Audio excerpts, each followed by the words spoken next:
वनज़्ज़ल अलैकल किताब तिबयान लिकुल्लि शै, हमने वो किताब नाज़िल की हर चीज का जिक्र कर।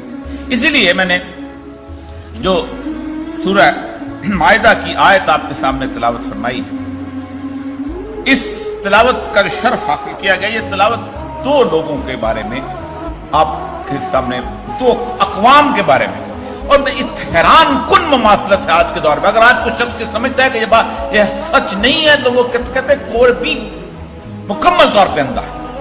अल्लाह फरमाते हैं कि दो अक़वाम ऐसी हैं, दो लोग ऐसे हैं कि तुम यकीनन उनको हमेशा हमेशा के लिए अपने दुश्मन पाओ।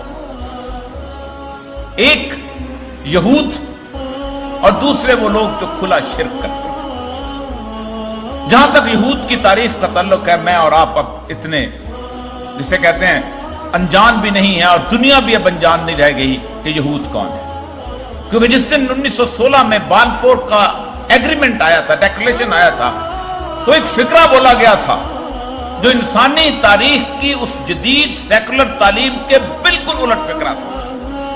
बाल्फोर डेक्लेरेशन कहता है कि every Jew living in any part of the world is to be considered as one nation and they have all right to go back to their promised land, अर्ज़े माऊदा, मुकद्दस सरजमीन के तरफ वापस जाने का उनका हक हासिल है। और दुनिया के खित्ते में, खा वो नाइजीरिया में रहता है, खा वो इंडिया में रहता है, खा वो बैंकॉक में रहता है, खा वो इंग्लैंड में रहता है, वो यहूदी जो है वो एक कौम है। किसी भी नस्ल से ताल्लुक रखता हो, कोई भी जुबान बोलता हो, किसी भी इलाके में रहता हो, कितनी सदियां उसकी गुजर जाएं, वो एक कौम है, उसको वापस आने का हक हासिल है। इसलिए 1916 के बाद दुनिया में कहीं भी छुपा हुआ कोई यहूदी था वो खुल के बाहर आ गया। और आपको याद है कि 1916 के बाद जो यहूदियों के साथ हुई है 1940 के आसपास जब हिटलर ने की है, उनको उसकी एक तमाम तर सजा भुगतने के बावजूद भी उन्होंने फिर उसका इनकार नहीं किया कि हम यहूदी नहीं। और हैरान कुन बात कि सारे के सारे मामले के अंदर 1916 के बाद 4 साल के बाद पहला एलिया, पहला काफिला जो रवाना हुआ है वो यहूदियों का हुआ है, जो कि यरूशलेम के आसपास सहराई इलाकों में जाके आबाद हो गए कि अब हम अर्ज़ मऊदा में जाएंगे। इसी 1920 के इर्द गिर्द अल्लाह कहता है दूसरी कौम क्या है? खुला शिर्क करने वाले। खुला शिर्क करने वाले कौन हैं? वो हैं जिनको अल्लाह कुरान में कहता है कि अहले किताब ला तक़ूलू सलासा, कि तुम ट्रिनिटी मत कहो। उनको तो अल्लाह ने मुशरिक नहीं कहा, हालांकि वो शिर्क कर रहे हैं।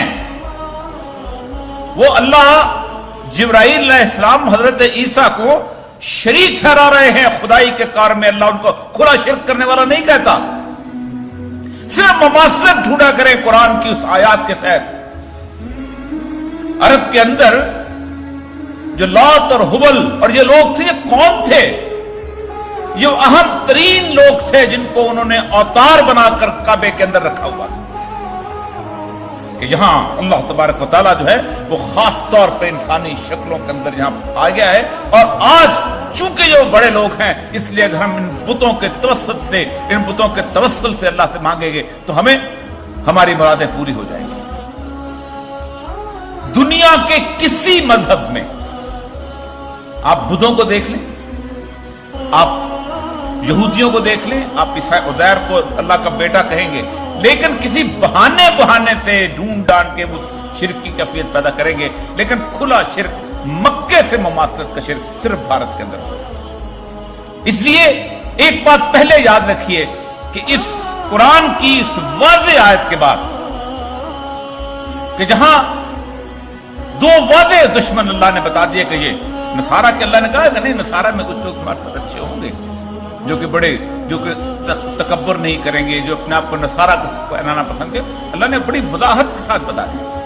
लेकिन ये दुश्मन, और दोनों मुसलमान उम्मत की जो मेन लैंड है उसके दोनों सिरों पे बैठे हुए, एक सहराए सीना के उस तरफ जहां नील का इलाका और एक इस तरफ।